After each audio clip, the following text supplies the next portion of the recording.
Hello दोस्तो, आजच्या नवीन कथेमध्ये आपल्या सर्वांचं स्वागत आहे. आजच्या नवीन कथेचं नाव आहे गेममधलं प्रेम की बदला. आर्यन हा पुण्यात राहणारा 25 वर्षांचा तरुण. दिवसभर IT कंपनीत कोडिंग करत बसणारा. पण रात्री त्याचं जग वेगळं असायचं. वॉरझोन एरेना नावाच्या ऑनलाईन मल्टीप्लेयर गेममध्ये तो टॉप प्लेयर होता. त्याचा युजरनेम होता शॅडो किंग. एके रात्री टुर्नामेंटच्या फायनलमध्ये त्याची टीम सतत हरत होती. तेव्हा अचानक एक नवीन प्लेयर टीममध्ये आली.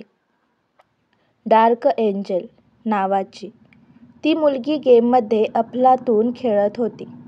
काय कमाल हेडशॉट्स मारतेस, तुझ्यामुळे मॅच वाचली, आर्यन चॅटमध्ये लिहितो. ती रिप्लाय करते, थँक्स, माझ्याशिवाय तू जिंकला पण नसतास.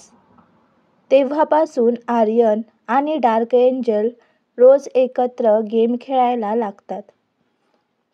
गेमसोबतच गप्पा सुरू होतात. हळूहळू चॅटिंग, व्हॉइस कॉल्स आणि मग व्हिडिओ कॉल्सपर्यंत नातं वाढतं. डार्क एंजलचं खरं नाव होतं सिया. 22 वर्षांची, नागपूरला राहणारी. गेमच्या जगातून त्यांचं प्रेम खरं होऊ लागलं. रात्री उशिरापर्यंत दोघं गप्पा मारायचे, एकमेकांच्या आवडीनिवडी शेअर करायचे आणि एक स्वप्न बांधलं होतं, एक दिवशी आपण भेटणारच. एके रात्री सिया आर्यनला म्हणाली, मला तुझ्यावर खरंच प्रेम आहे, शॅडो किंग. आर्यन हसत उत्तरला, मलाही तुझ्यावर. कधी भेटतोय मग आपण? या शनिवारी पुण्यात, कॅफे मायस्टिक बीन्समध्ये. पण एक गोष्ट आहे, तुला मला पाहून थोडा धक्का बसेल कदाचित. आर्यन हसत म्हणाला, तुझा चेहरा पाहून धक्का बसला तरी चालेल. मी तुझ्यावर प्रेम करतो सिया, तुझ्या चेहऱ्यावर नाही. त्याचं मन प्रचंड खुश होतं. पण त्याला माहीत नव्हतं, शनिवारी जे घडणार होतं त्यानंतर त्याचं आयुष्य पूर्णपणे बदलणार होतं. शनिवारी दुपारी आर्यन कॅफेत पोहोचतो. छान ब्ल्यू शर्ट घातलेला, हातात फुलांचा छोटासा बुके, डोळे दरवाजावर खिळलेले. अचानक एक मुलगी येते.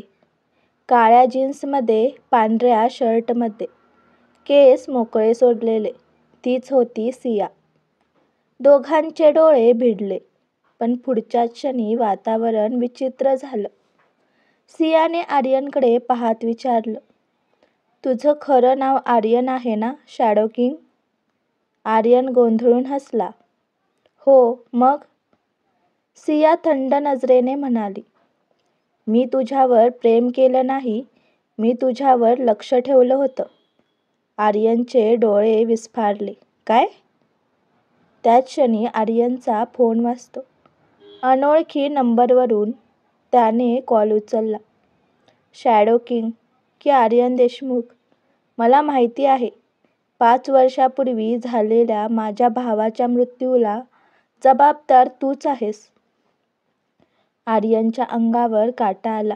त्याला आठवलं, 5 वर्षापूर्वी त्याच्या कॉलेजमध्ये झालेल्या गुप्त हॅकिंग कॉन्टेस्टमध्ये एका मुलाचं अकाउंट हॅक होऊन त्याने आत्महत्या केली होती. तो मुलगा होता सियाचा मोठा भाऊ. सिया गेल्या 5 वर्षापासून आर्यनच्या मागावर होती. तिने त्याचा IP ॲड्रेस ट्रॅक केला, त्याची ओळख शोधली आणि त्याच्यावर सूड घेण्यासाठीच त्याच्याशी गेममध्ये ओळख वाढवली. पण गोष्ट एवढ्यावर थांबली नाही. आर्यन म्हणाला, तू सिया, माझ्यामुळे तुझा भाऊ मेलाच नाही. त्यानेच माझं अकाउंट हॅक करण्याचा प्रयत्न केला होता. त्याने चुकीचा कोड रन केला, त्यामुळे सिस्टीम क्रॅश झाली. मी दोषी नाही. सियाच्या चेहऱ्यावर अविश्वास होता. खोटं. तुला माहीत आहे, आमचं कुटुंब उद्ध्वस्त झालं आणि तू मजेत आयुष्य जगत होतास. त्याचवेळी कॅफेमध्ये एक माणूस शिरला. काळ्या हुडीमध्ये, हातात फोन.